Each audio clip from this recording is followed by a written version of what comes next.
Jamen, det er sådan lidt forskelligt. Jeg tror nok mere nogle af os, vi havde lidt den gadedreng-mentalitet, at vi bare hang ude på gaden, ikke? Vi lavede ikke det helt store. Det var skole, ud og så hjem igen, ikke? Vi havde ikke nogen motivation. Hvis jeg ikke kom og trænede i joggeren, ville jeg aldrig have været inde i kampsport overhovedet, eller boksning for den sags skyld. Da jeg startede med at bokse, jeg var ikke særlig stærk, eller havde nogen form for selvtillid. Så kom jeg ind, og så tog Kevin mig, han tog sig af mig og trænede mig lidt. Og så han henviste mig til en anden bokseklub. Der så jeg mennesker, jeg så hvor gode de var, og jeg tænkte, jeg var også veldig så god. Jeg vil gerne have den der følelse af at være stærk, at have selvtillid. Men vigtigst er, at jeg lærte også at have disciplin, fordi alle de var disciplinerede. De hørte efter, hvad der blev sagt. Boksetræning for mig er en stor del af mit liv, fordi det handler om selvdisciplin og respekt og alt det positive. Fordi det er jo ikke sådan, du står ude på gaden, og så spiller du smart for folk osv. Når du først kan bokse, du ved, du kan klare dig selv, så har du ikke behov for at vise tænder til andre. Du får en motivation, som er den vigtigste. Den er rigtig god, fordi den fraholder dig for så mange ting.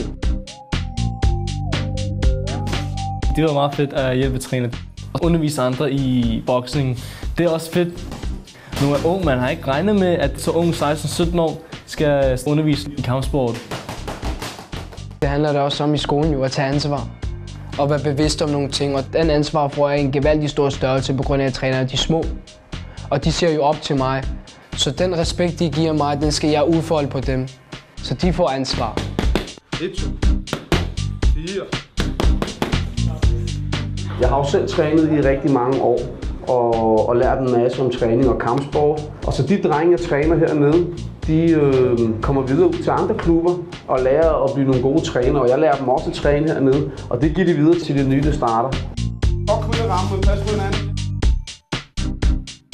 At være en god træner og en god storebror, ligesom. Altså være en god rollemodel for drengene og sørge for, at alle går herfra glade.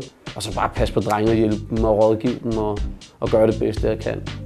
Det føler jeg, det er min vigtigste rolle.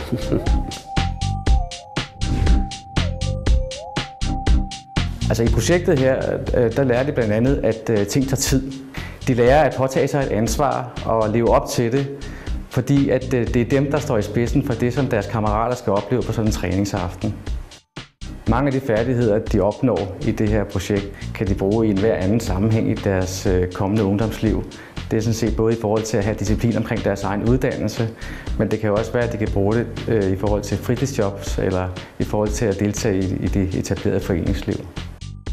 Jeg synes, det bedste det har været, at bokseprojektet har jo vist, at et værested er ikke kun et sted, man kommer og hænger ud og er. Det er også et lærested.